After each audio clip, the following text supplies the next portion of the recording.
is your girl Venus of Low Theories Podcast. Thank you so much for tuning in. Please know that unfortunately, Sam will not be with us today, but he will be back on with us this week because we have a very special episode and a very special guest that we have for you today. So please continue to tune in. Before we jump in, I would just like to take time to thank all of our listeners who entered our Listener Appreciation Top 5 giveaway. As promised, I would like to announce the winner. So the winner of the $25 Starbucks gift card is Showstopper474 on Instagram. That's Showstopper474 on Instagram. So you are the winner of our $25 Starbucks gift card that's going to be coming out to you in the mail real soon. So please be on the lookout for that. And thank you so much again for your listenership. Once again, we want to thank everyone also entered, and be sure to stay tuned as we have plenty more contests and giveaways coming up for you with lots of good prizes. So stay tuned for that. This week, today, we have a very special episode. As you guys may or may know, that Domestic Violence Month is October. So when you see your purple ribbons and purple t-shirts, please know that that's in honor of domestic violence survivors. And today we have a very, very special guest, which is also a great friend of mine, Miss Kai Sutton. Say hello. Hi, everybody. Miss Kai, she is a great friend of mine. We've been friends for about, 23 years, 24 years now? Yep, about 24 years. I actually counted the other day. Yes, and oh my gosh, I have so many great things to say. She has been, and currently, she's an author. She is a public speaker. She is a domestic violence advocate, and as well as so many more things. She also hosts different events for young girls and women empowerment. So she does so much in her city. So she's such a great person. So I'm so very honored to have her on the show today. So please give her a warm welcome and continue to tune in. But, just for the show, we're going to talk about domestic violence and the effects that it has on our young women, our families, our communities. And we're also going to share some tips and some red flags and that you can maybe do to help someone that's in need, and maybe help yourself if you're also going through that situation yourself. So we're going to be sharing some really, really good information here. So you want to stay tuned. And just to start the show out with as well, that, if anyone or if you are going through a domestic violence situation, please feel free to give a phone call in to the National Domestic Violence Hotline. They are open 24/7. That phone number is 1-800-799-733. So please give them a call, and you can get any assistance with shelters or any information that you may need to help you throughout this situation. So please give them a call if you and yourself is in need of any help during this time. So right now, I'm just going to say a few statistics here, that right now for 2020, domestic violence impacts 1 in 4 women and 1 in 14 men. So, out of the people that you come in contact in a day-to-day basis at work or at the store or at school, someone that you come across is experiencing domestic violence. And out of those people,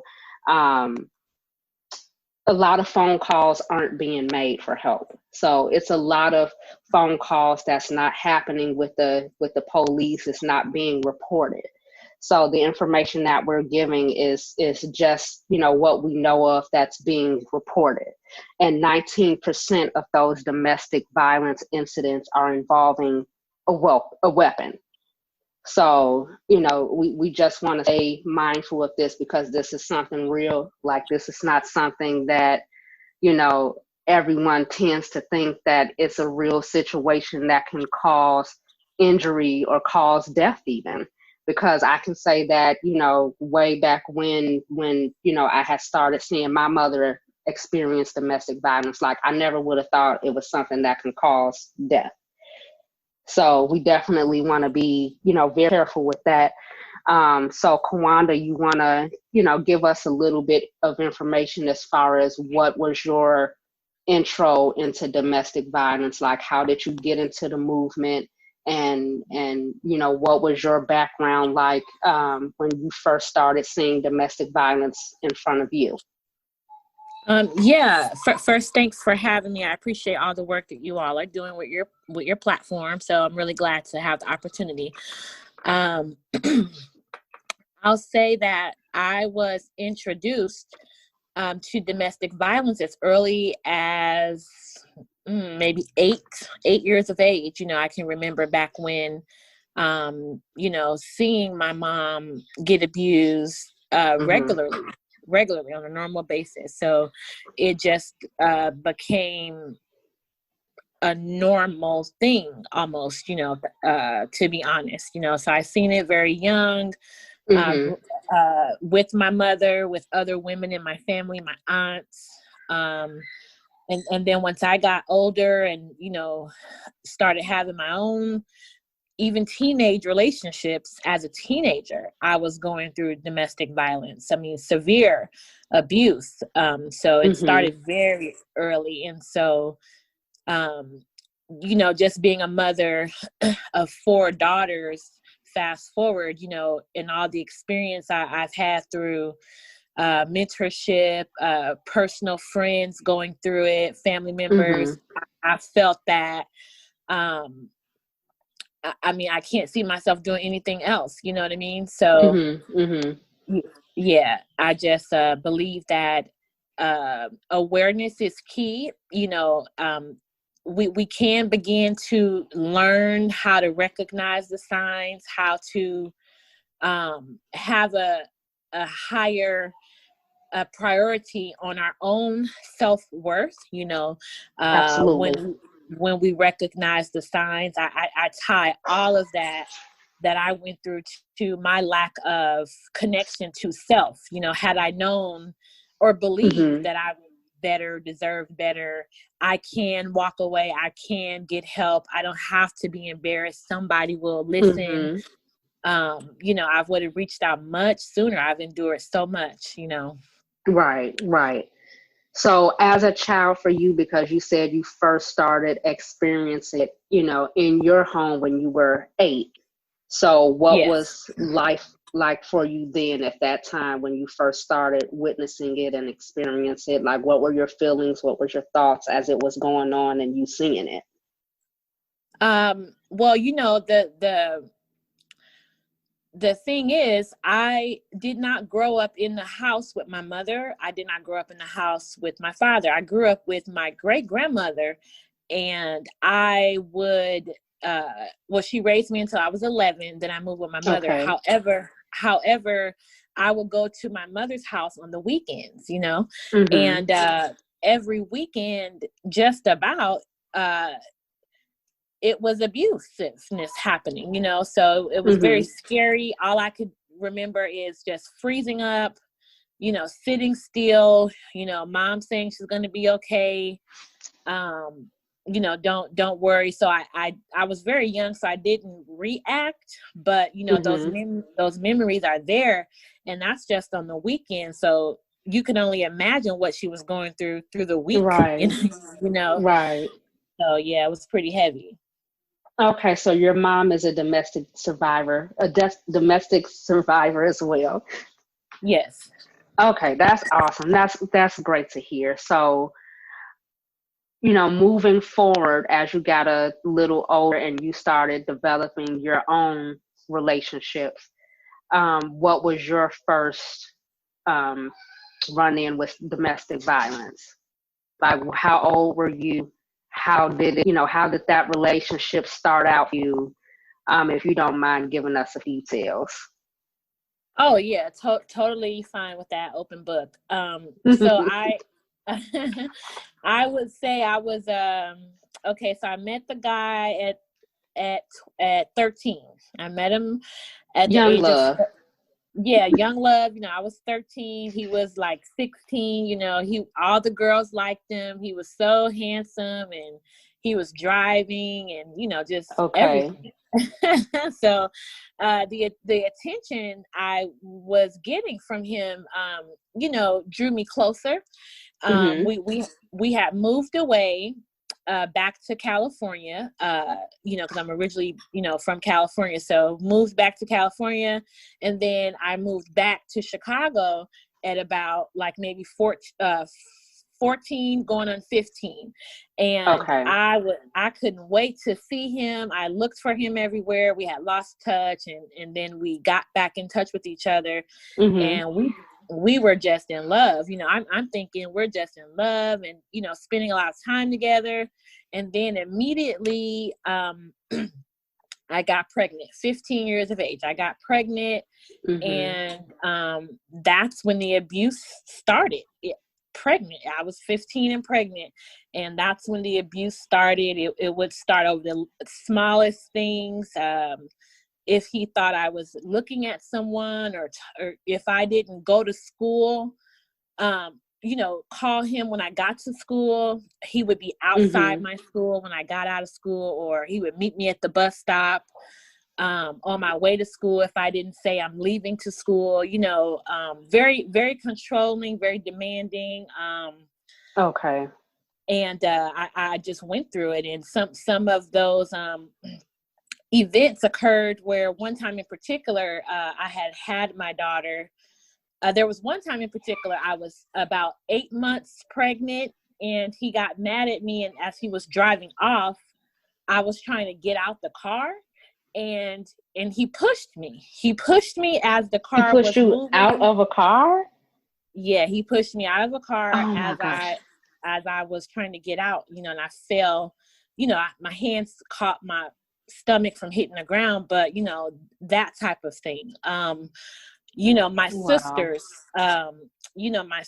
they saw the abuse I accepted from him, and they would try to help protect me, my younger sisters, because I was Mm-hmm. pregnant, and he would then attack them, things like that.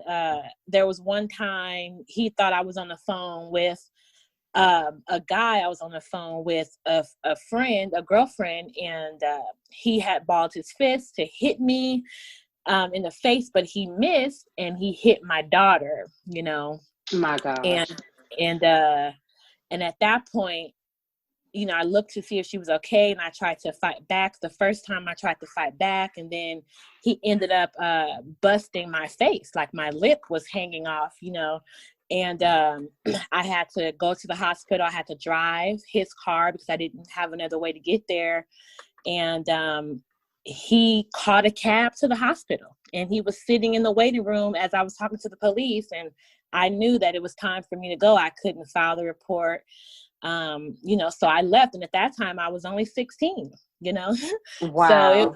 it was bad. It was very bad. I was extremely young, going through that. And the only way out of that was through his incarceration, him going to jail. Mm-hmm. So that was the only way I got away from that abusive relationship. And as life progressed, you think you're away from it, and then you meet somebody else, and then it's an entirely different experience, an entirely different form of abuse. And Exactly.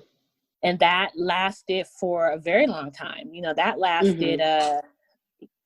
almost 11 years of my life, and several kids later. It didn't happen the entire relationship. The first, 7 years were the most amazing times, but toward the end of the relationship, it was just abusive, physically, verbally, emotionally. Every form that you can think of. Right. I went through it in that relationship. So Wow. So with yeah. you being so young, because I heard you say that you met him when you were 13, and Yeah. then, you guys got into the relationship. So at the time, were you living with your mom? And if so, like, what was her reaction, because I heard you say, your sisters, they definitely jumped in and helped, but, with your mom, coming from the same kind of relationship background, like what did she have to say, or how was she able to help you at the time? Well, my mother didn't know. I hid it well, and he only would do those types of things when she was not there, so Mm-hmm. when she would come back, I wouldn't, tell her. My sisters knew not to say anything because they didn't want to upset me. So I hid it. She Mm-hmm. was very active in her circle within her community. So, she was Mm-hmm. doing a lot of events and things like that. So, you know, yeah, it always just You kept happened it when a she secret. was not around. Yeah, I kept it a secret. Okay. All right. So with that being said, I just want to shed a little light on, how early these situations can start. So I think it's very important that we keep our young women and our young boys too aware of a lot of the warning signs, because there's a lot of red flags, and I'm pretty sure, in hindsight, looking back, you can point out a lot of those red flags. So, I just want to say that, if you have any young children, especially those that's, getting close to dating age, they really need to know what these warning signs are so they can try to avoid these situations if they can. So, some of those warning signs can be, having a bad temper, getting angered easily, stalking. The whole basis of domestic violence has a lot to do with control.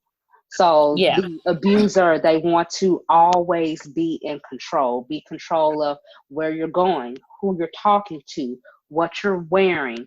So a lot of those things can be big warning signs of domestic violence.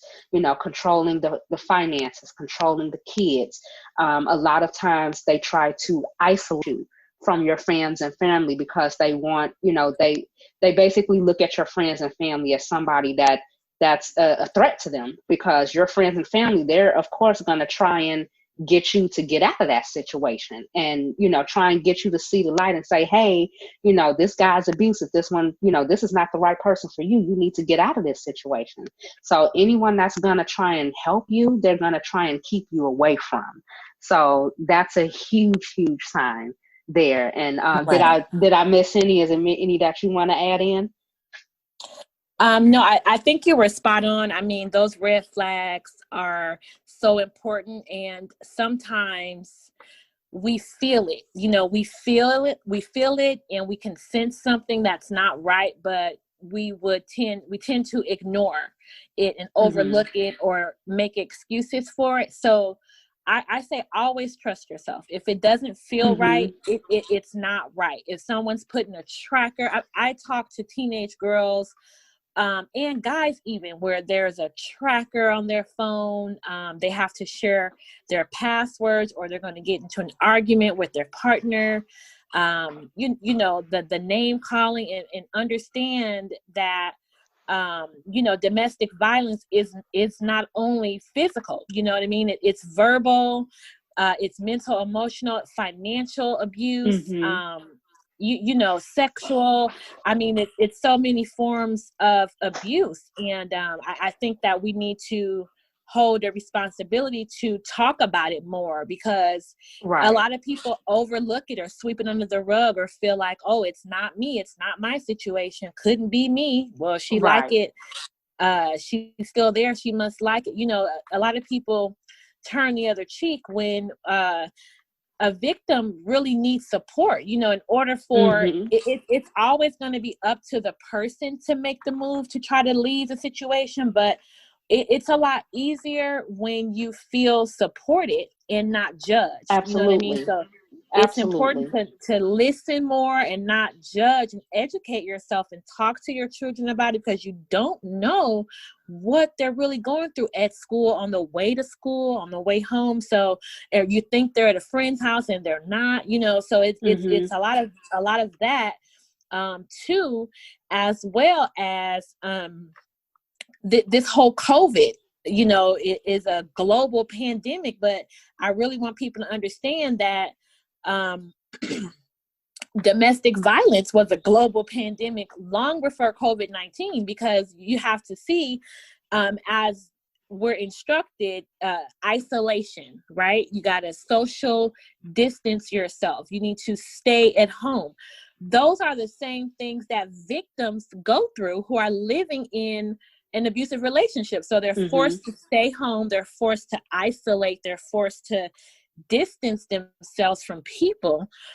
And it's even more difficult. So it's like a double experience for victims of domestic violence. So I just think it's important, like you said, to know the signs, stay aware, educate yourself, check on your loved ones, and listen to yourself. You know, believe that you deserve better, and that's for every man, woman, boy, or girl, because it can happen to any of us. Absolutely, because one thing I can say is that COVID definitely sparked the rates in domestic violence.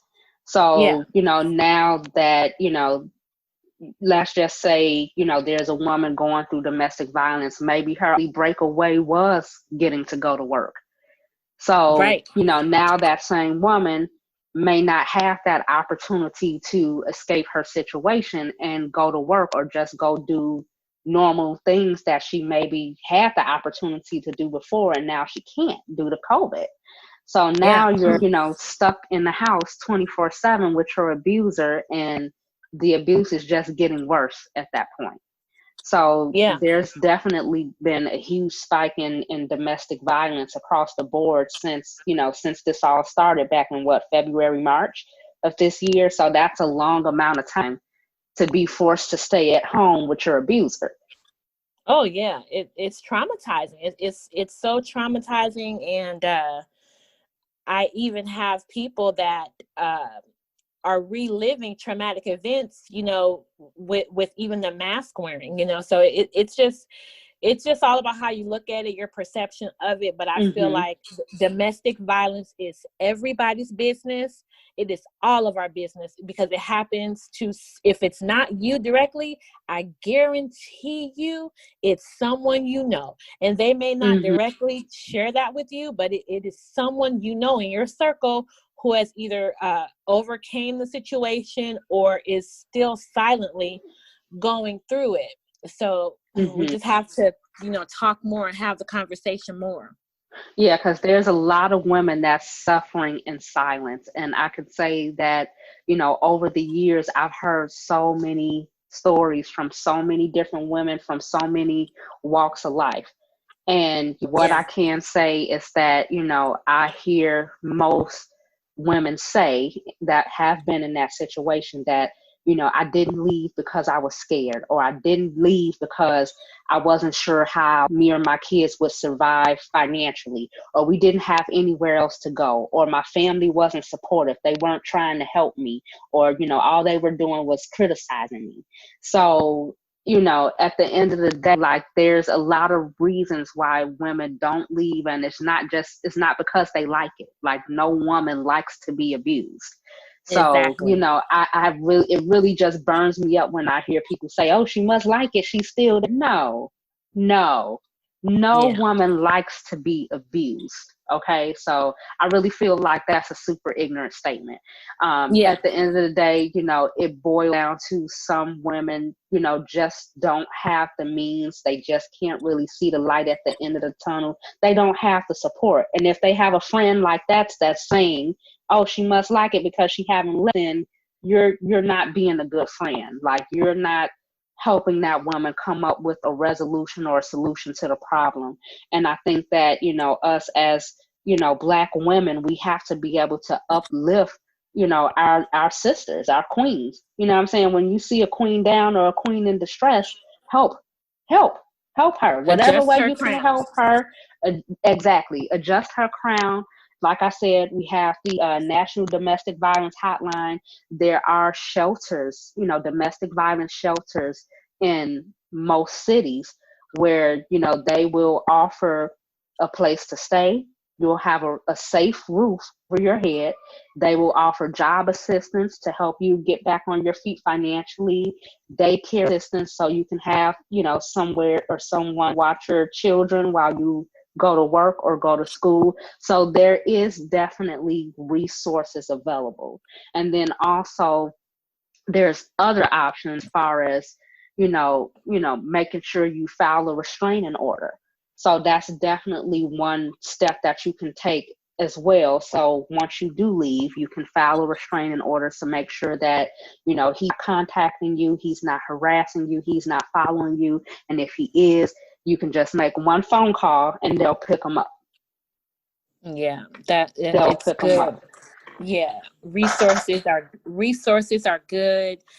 Information, share resources. You may not be able to always step in and break up a fight or rescue a woman out of an abusive home. Share resources. Keep an open ear and a shoulder.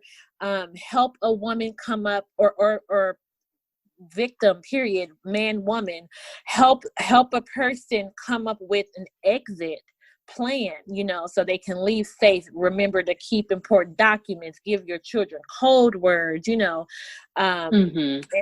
things like that. All of that's important.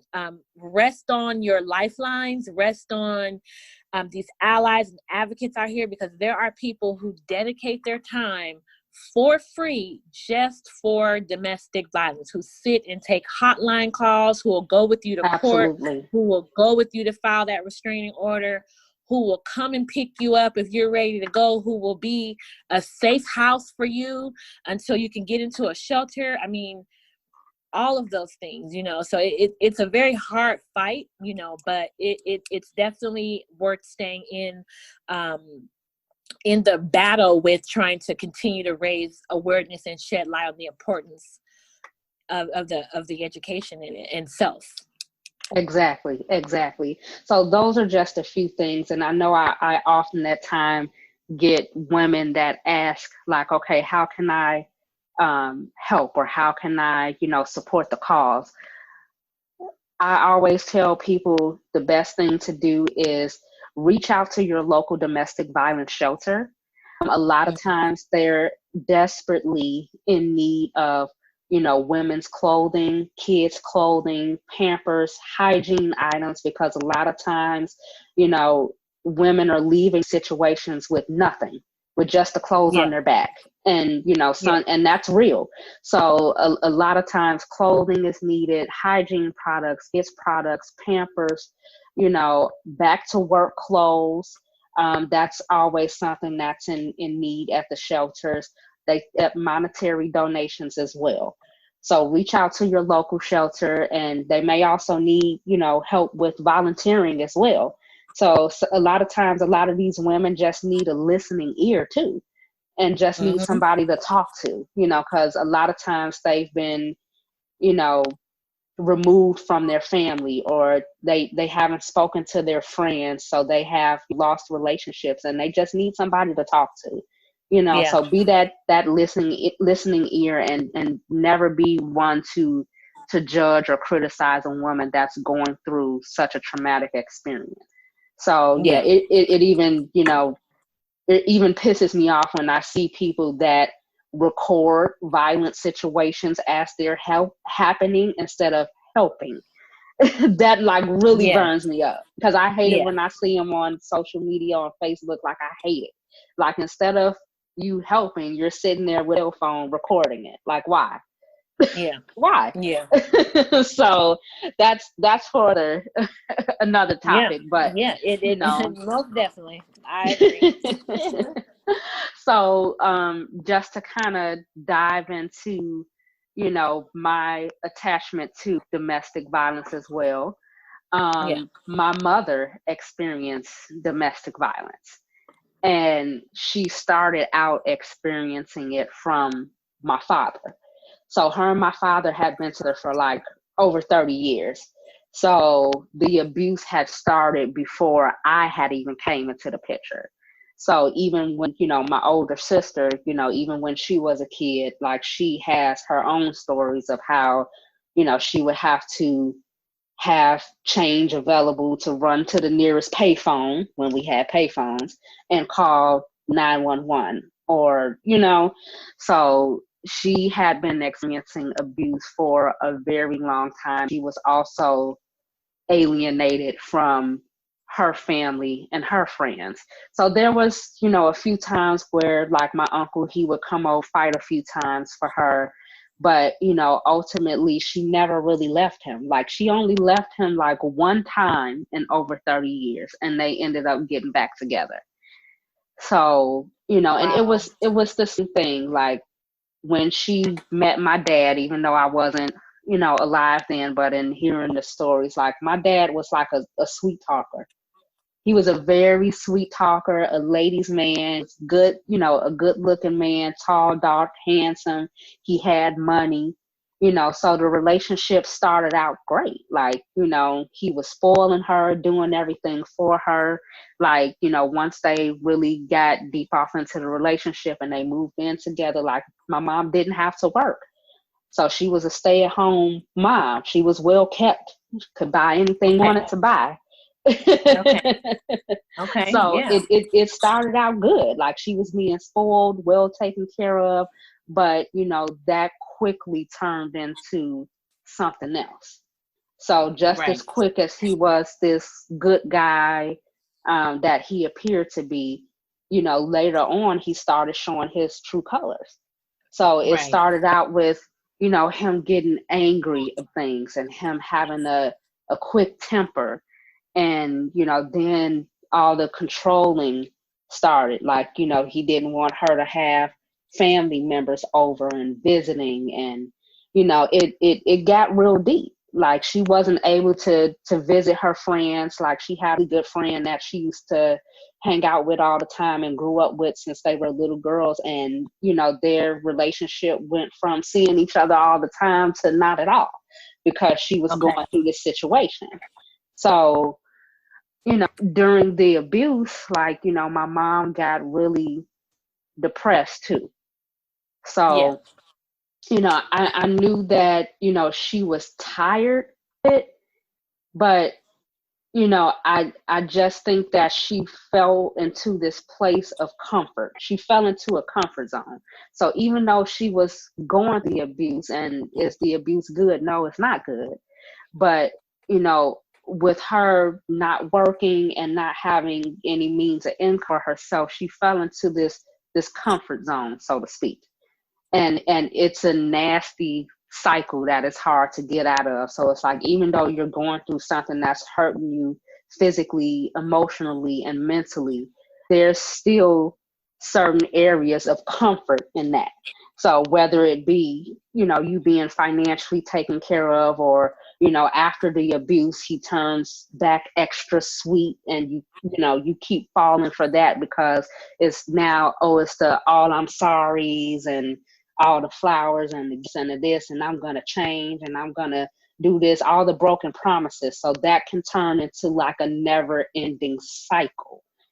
Yeah. So, that was a part of it there, and how she ended up getting out of that violent relationship is my father passed away. He passed Wow. away. Yeah. And, it used to hurt me as a kid because, just watching her going through that abuse, like I felt really helpless. Like I felt like I couldn't help her, Right. and, all I wanted to do just seeing my mother go through that is I wanted to protect her. Like I hated to see her hurt. I hated to see her upset and crying. Like it used to make me upset. I used to cry when she Yeah. would cry.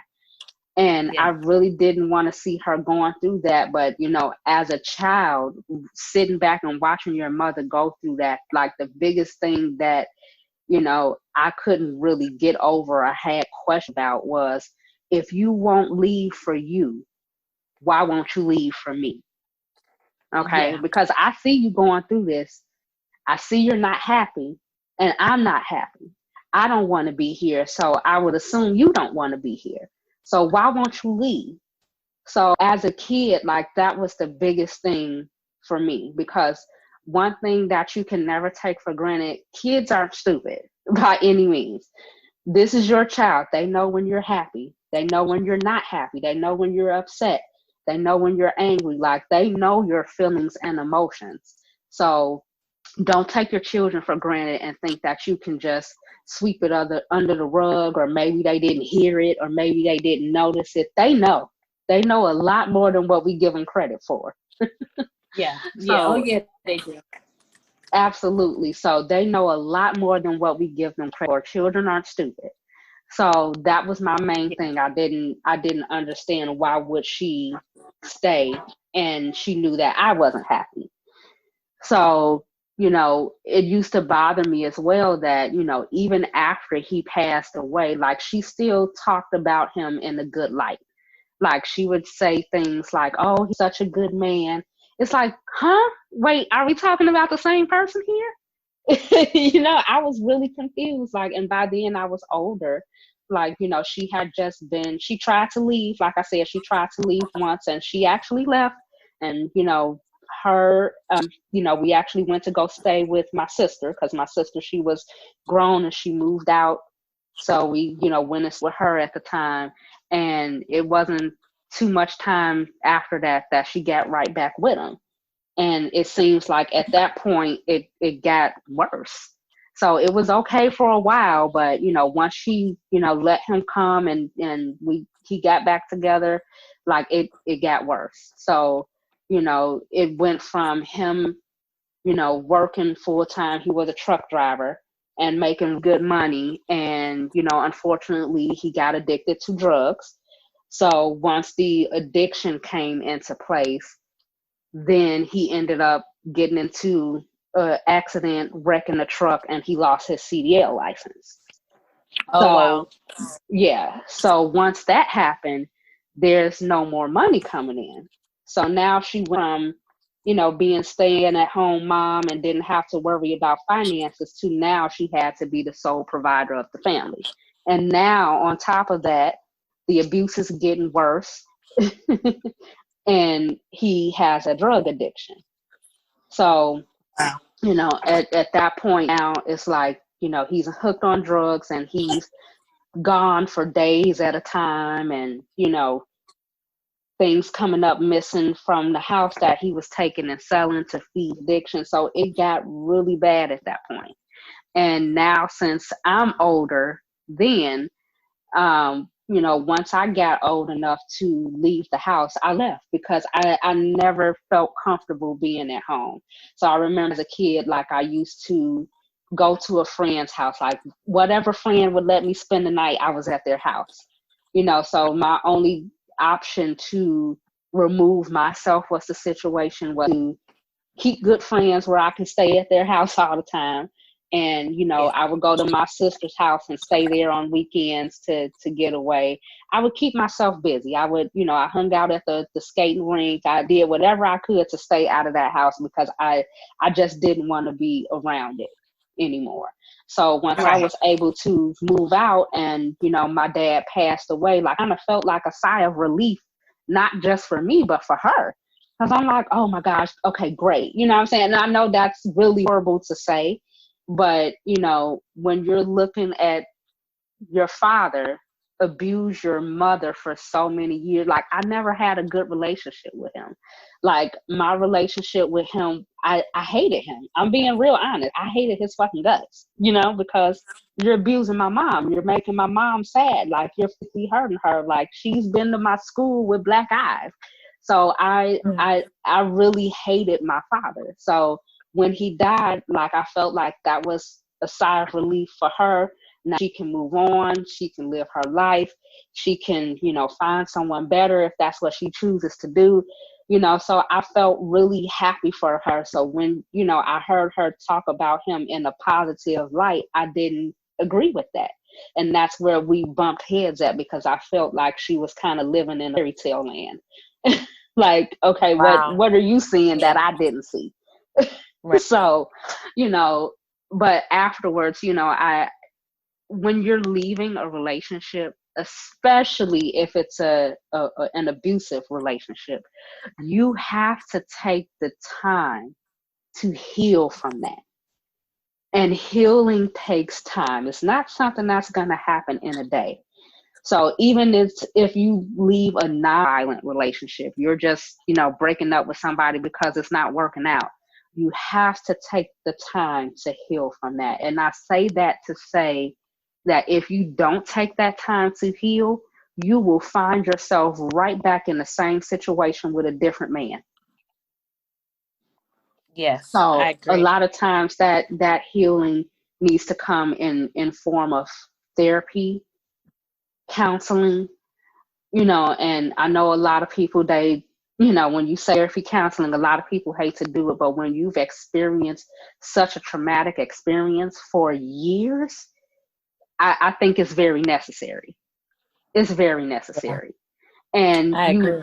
you really need to take that time out to now get to know yourself as a person, because during that time that you're being abused, like, you're basically catering to someone else, and there's really no time for self. So you really need to take that time out to get to know self, get to know what you like and what you don't like, and what you would expect out of another relationship when you so choose to get into one, and the type of, your pros, your cons, what you like, what you don't like. There's a lot that's involved in that, and I think that you really need to take that time to grow and get to know you, and really heal, and give your children time to heal too, because they just experienced the same thing you went through, just experienced a traumatic experience too. So that same violence that they're going through it too. They go through everything you go through. Yeah, yeah, So that's true. it's very important that you take that time, because I do too often, and as well in my mother's situation, she, once she did start dating again, she found basically the same type of man, the same type of man. Like, Yes. she was trying, like, it was, some things that, she tried changing. So she was trying to do the work, but ultimately, like, my mom got really lonely, because, she had been in this relationship for over 30 years. She used to having somebody there with her, and, doing certain things, and, all this stuff. So she got real lonely. She got lonely. And unfortunately, she went out and found the same type of man. And it was the same, damn near the exact same situation, where she met this man, and he was so great and so awesome, and was doing this and that for her, and rubbing her feet and cooking her dinner. And it for her, it was like, oh, this is too good to be true, this is awesome. And I remember her calling and telling me about this guy, and me myself, I don't get impressed very easily. I was like, okay, if it sounds too good to be true, that means it probably is. So Mhm. Yeah, so, yeah. at the time, I was living in Florida, so she was still in Chicago and I was here in Florida. And, the times that I did talk to him on the phone, he just rubbed me the wrong way. Not that he said anything out of the way to me, but his energy just rubbed me the wrong way. And I didn't like him. And I never even laid eyes on him. So Okay. I just knew I didn't like Wow. him. She wanted me to meet him. I'm like, okay, yeah, sure, I'll meet him, but I'm already not feeling him. So she's Right. just like, oh, you got to give him a chance. And I'm just like, okay, yeah, whatever. So, one year she came down here. This was December of 2010. And she came, here to visit every year. And this year she came like right around Christmas. And I remember when she was here, she got into it with him on the phone. Like, they had like a little argument over the phone. I don't even remember what it was about. But I asked her, I remember, are you okay? Is it something I need to do? Like, she just kind of played it off like it was nothing serious.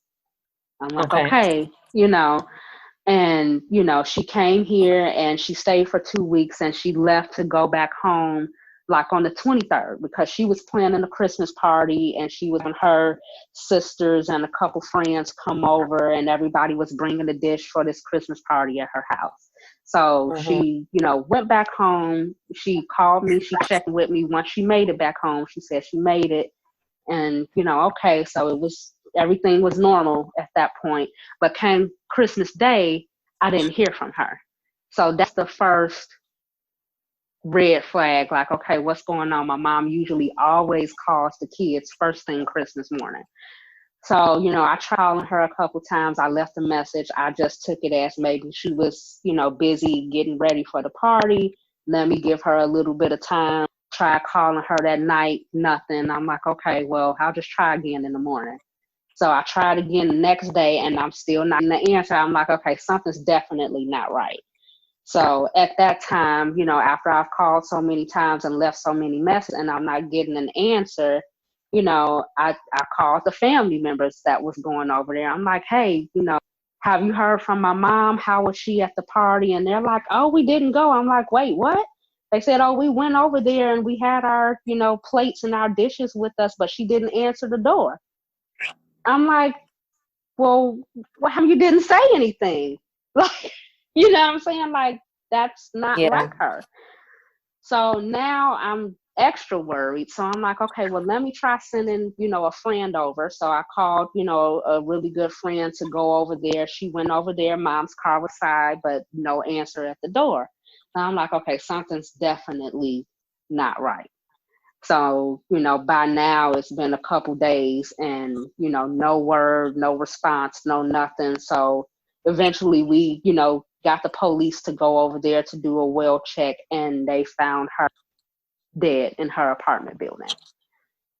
And when I tell you this was like the most devastating experience, like I just never would have thought like this hurt me to my core. And, it's unfortunately the police, they didn't get an arrest. Like they couldn't, they said that it wasn't enough evidence. However, it was so much evidence. there was so much evidence, but they didn't do their jobs. And unfortunately, the man that murdered my mom is still roaming the city free. And, later on, like after the fact, we found out that, he had previously been in prison for murder. So this wasn't his first time committing this act, and still running free. And this man had, given a verbal confession to his brother that was in a different state. Like everything was pointing towards him, but they did not make an arrest. And, to get that phone call, like I remember they like it was yesterday. Like it crushed me. It crushed me. And when you lose your mom, especially in such a way that's so unexpected and something that you just never thought would happen, like it devastates you. And I say that, and the reason why I go so hard for domestic violence, because I want women to know that it can end up in death. So even though I didn't think it could when, mom was going through it when I was a kid or, a teenager, like I didn't think it could end like that. But this is why I tell her story. I tell it on whatever platform I can use to tell it, because I want women to know that if you're going through that kind of situation, please, I urge you to get out. Whatever you need to do to remove yourself and your kids from that situation, you need to get out. It can be a matter of life or death. You can never judge what someone's actions are going to be. And, unfortunately, there's a lot of men out there, and I'm hearing this a lot in the news, that, when women are trying to break up or trying to remove themselves from situations or relationships, that men are killing themselves. They're killing you. They're killing the whole family. So, if it's a situation, never take this lightly. Never assume that, oh, he would never do anything like that. You don't know that. You don't know that. So never take it lightly. Take all necessary precautions when trying to leave. The biggest thing is safety first. So wherever it is you do go, whether it be by means of a shelter, a friend's home, a family's home, like, go in silence. Don't tell them where you're going. Please always, safety first. Call the police if you need to call the police, and protect yourself by all means. Like, with the death of my mom, between Kawanda and I, we birthed Stand Up, Speak Out. And Stand Up, Speak Out is a movement that we started in the Chicagoland area to spread awareness to domestic violence. So we've hosted walks and dinners and, so many cool events to help spread awareness to women, children, and men, because men do experience domestic violence as well, and help raise awareness. And then also, Kawanda, she's been spreading that movement as well throughout Missouri. Yeah. So I know that you do have another program that you run for the younger girls. So why don't you tell us a little bit about that, and the information that you give to the young girls about domestic violence? Yeah, for sure. Before I go there, I want to say that, I get chills every time I hear your mother's story. I just have to say, you are the absolute epitome of strength. I can't imagine. I just can't imagine. And, being a part of that night where, we had to call you and Mm-hmm. deliver such news, and to be a part of that nightmare. It was life changing. I can't even find the words. It was life changing because, like you said, I too had gone through my entire childhood and up into that moment, adult life, experienced domestic violence, knew it was not right, knew it was not okay, knew I deserved better. Mm-hmm. I talked about it, but it never even crossed my mind one time that it could result in death, and that moment, it is what changed me forever. So that's, the whole reason why I too, go as hard for domestic violence, because we need to know that it doesn't stop at the black eye or the bad words, or Right. it's so much bigger. And so I just have to tell you that I just love you so much, and I do this work, and I carry you with me. I carry Vaughn, Miss Vicky, the story, it will always be told anywhere I'm at. I just want you to know that. So just thank you again. I thank you for that, because I do know that you played a really big role in trying to help me bounce back from that. So even though it's not something that I'll never get over, I'll never get over the death of her, never. Yes. So it's a process, and even though it was 10 years ago, it's still like so fresh to me. Like, sometimes it still feels like it happened yesterday. So, you played a really, really big role in, being my support system. Like, I remember, when I, took that flight here, like, you was right there, when it came down to help clean out her apartment, and, you was right there every step of the way. And I thank you for being, that good friend and being that support system, because I needed it. And sometimes I still need it. Yeah. And you're going to always have it. Okay. You're going to always have it. So that ain't a doubt there, no gray area on that. So, but, absolutely.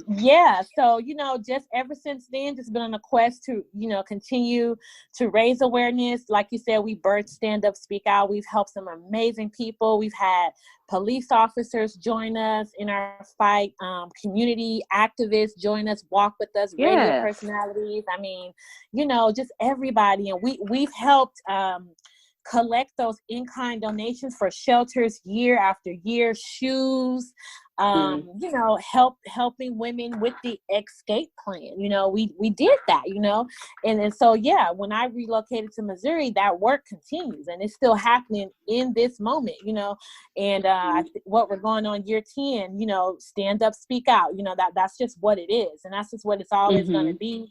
And so, yeah. And then aside from that, I work with young girls because I feel like I've been through it as a young girl, and I just wish, I just want to be something I wish I had, you know, which was an outlet or someone telling me you're beautiful, you're amazing, you know, you're worth it. Don't take that. Oh, here are some signs. Love yourself. If I knew what that looked like, if I knew what that felt like, I feel like I would have been in Washington, D.C. already by now, the biggest criminal defense attorney or something, you know, or whatever, you know, just amazing. You know, I caught on late, and that's okay because it doesn't happen overnight. I always tell the girls, embrace the journey. But the whole point of the Me Experience, the conferences is to instill self-confidence, to talk about self-love at a young age, because that's where we have to start. We have to know it just about when you come out the womb nowadays, because if you don't, it will just save you so much time. And when you know better, you just do better. And I just really believe that. And so that's the whole point behind that whole movement. So that teenage pregnancy prevention and domestic violence prevention, that's the purpose. Okay. And what's the name of the program again? Amazingly Me. Okay. And this is based in Missouri. Yeah, well, it's actually a tour. You know, COVID kind of paused it. So yeah, it started here in Missouri, but we're taking that thing on the road as soon as we can get some travel space, you know. But yeah. Okay. Gotcha. Yeah. And that's an amazing program, because I think that, you know, we really need to be able to reach our youth and, you know, let them know their value and their worth. And I think that, you know, the quicker we can get to them and instill that to them, that they would be less likely to find themselves in those situations. Because, you know, now they've been educated to the warning signs. They know what to look for. They know what to stay away from. So I think that, you know, when we educate early, there's a way slimmer chance for them to get involved in those type of situations and relationships.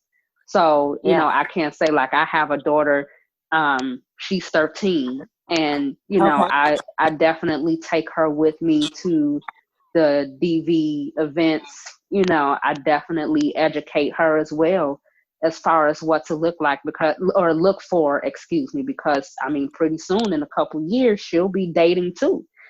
So I always try and keep our relationship open, so she knows that, you know, whatever's going on, you can come and talk to me. You can come and tell me, you know, and, you know, I always leave myself open for her. Like, I never want her to feel like she can't talk to me and can't tell me what's going on. And I think too that, you know, when women are dealing with men, that there's a certain level of fear that's being instilled.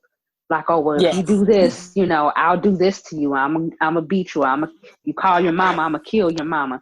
A lot of times these men, they do this to you or do this to women because they feel like they can get away with it. So they feel like, okay, if she let me do this to her this one time, then I can keep doing it. And she's not going to do nothing. She's going to stay and she's going to let me continue to abuse her. And, you know, unfortunately, a lot of times that's how it ends up happening is, you know, the woman says, because now I'm now scared. But that same man that's abusing, they would not pull that with another man. They would not pull that with another woman that they know is going to stand up for themselves. And they feel threatened by those people. Okay. So like, even with my father, like my mom, she was the type of woman that stayed. And, you know, she wanted it to to work out. She wanted things to be different, and she stayed, and she didn't leave that relationship. However, I know that my father, he had another woman, which was my brother's mom, and he tried to pull that same shit with her, and he went and grabbed a gun out of her closet and said, "Hey, if you put your hands on me again, I will blow your fucking brains out." And Wow. she told me that out of her own mouth. Like, I had a conversation with her, and she told me that story out of her own mouth. And she said, I never seen him again since that. Never seen him again. So Wow. they know who they can and can't get away with that with. And I think they prey on women with lower self-esteem. Oh yeah, I think that's fact. I can't tell you the amount of times in that first relationship where he would say to me, nobody's gonna believe you. If you leave me, I'm gonna kill myself. And I would never want him to die. And I mean, I'm just 15, 16, so I'm thinking like, oh.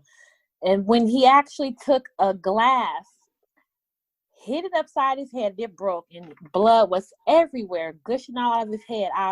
I was like, oh, he means big business. He will really hurt himself. So that kept me every time, because he would say, oh, you leave me, I'm going to kill myself, and I know what it's like to stay, and I stayed too, because I was a mom, and I thought I needed to provide a 2-parent household, because I didn't have that. And I thought I need to give them something that I didn't have, which is two parents. And that's something. So I get everything you're saying is all factual.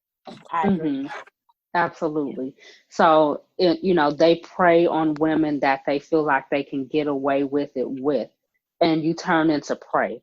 And then once you turn into prey, like, everything is about mind control and how they can control your actions and your mind. And once they feel like they have that control, they just do whatever to you. Like, the abuse starts there, and it won't stop until you leave. So until you take a stand and say, hey, I'm not taking this shit more, it's not going to stop. So you have to be the one to stand up and speak up and fight. Like, you're literally in a fight for your life right now. And you have to. And one of the things that I brought up as well, as far as women that's going through abuse situations, is take some self-defense classes as well. Like, if this is life or death, like, you may have to fight for your life, literally. And we want you to do it in the safest way possible, but it's gonna take them by surprise. Like, when you stand up for yourself and you fight back, it's gonna take them by surprise. But at the end of the day, you want to be able to defend yourself and make it out of the situation alive. So that's the most important thing. So you want to make it out alive and safe. And we're not telling you to go kill nobody, but safety first. Safety first. Safety first. Definitely. Yeah, and if you whatever you need to do to if you got to walk around with a phone tucked in your bra so you can call the police, whatever you need to do, make yourself available to do that, and plan accordingly. Like, if you need to reach out to a friend or anyone to help you plan, do that. And I can say that both myself as well as Kawanda, I've turned my house into a safe space. Like, I've had, women and children come and stay in my home to, remove them from a violent relationship. And, whatever it is that I can do. So, I mean, with the whole Stand Up, Speak Out movement, like, I have made myself available for this. And with my mom's situation, it's like I can say that I've naturally attracted women that's going through abusive situations and abusive relationships. It's like they just come to me. They just come to me. And, I use this platform, to do that. I really feel like, this is my calling. Like, this is what I'm called to do. My mom's name will not go in vain. Like, her situation is not going to go in vain. So if I have to use her story to save a woman's life, then that's what I'm going to do. So, I've just, like I said, I've met so many women in so many different walks of life. And, I've been through this, I've seen it from a child's eye and a child's standpoint. And, I've seen mom go through this twice. And, I've seen so many other women go through these same types of situations. So, I'm just going to put my own information out there that, if you need some advice or you need, just someone to talk to, someone to help you make an exit plan.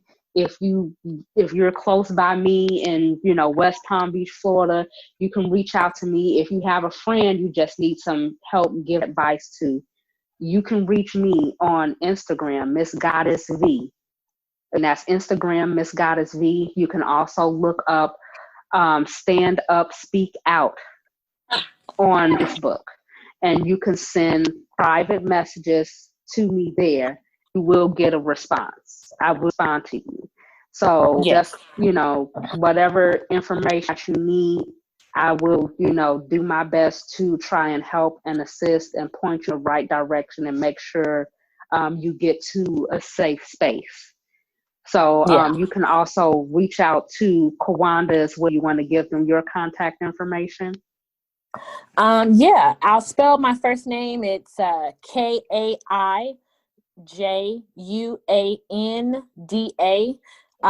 You can find me on Facebook as that, Instagram as that. You can always text me at 417-987-9051. I text back. I may be able to help find some resources for you, or, whatever you need. Or you can always check me out at kaiwanda.com. I do different events all year long, so there's a bunch of great information there too. So, and again, Stand Up and Speak Out on Facebook. We've been holding that page for many years now, and we've reached a lot of people. And, people expect to hear from us, expect to, see us being active. So it's very important, that we keep that up and just know that we're here to offer support. If we don't have a right away answer, we will definitely find it and right away and point you in the right direction, for resources or just support. So yeah, we're in it. Absolutely. And once again, I'm just going to give the phone number again to the National Domestic Violence Hotline. Again, that's going to be 1-800-799-7233. That's the number for the Domestic Violence Hotline. So you can get additional resources from them as well. It's free. It's 24/7, 365. So we don't just spread awareness in October. This is, all year round things, but domestic violence is the nationally recognized month to spread awareness. But this is a 365-day issue, and we need to help as many women as possible. So, make sure we're standing up, we're speaking out for, our women, our survivors. If you're someone that's, going through the situation as well, please stand up, please speak out, please let's help you, get some help and, get you to a safe place, you and your children. You are beautiful. You can move past this situation. You can accomplish the thing you need to accomplish. And we're here to tell you that. That's right. That's right. Well, I thank you so much for being a part of the show. Like, it means so much to me. Thank you for sharing your story of survival. Like, I think that's really important for to hear that, it is possible for you to survive a violent relationship. There is a way out. There is light at the end of the tunnel. So I thank you so much for sharing your story, because it's really important. And I know sometimes it can be, something difficult to share. So I thank you for having the courage to come on here and share that story today, because it may save a life. So yeah, it thank you. means so much. So thank you so much again. I really appreciate you being a part of this. I appreciate the hard work that you do for the women and the children out here. So thank you. It's well appreciated. It's well needed. So keep doing what you do. And we want to thank the listeners again. Thank you for tuning in to this special episode of Low End Theories podcast. So please continue to tune in. Don't forget to like us on Instagram at Low End Theories Podcast. Give us a shout on Facebook as well at Low End Theories Podcast. And this is your girl Venus, and I am signing off, everybody. Thank you. Have a good night. Thank you. Bye-bye.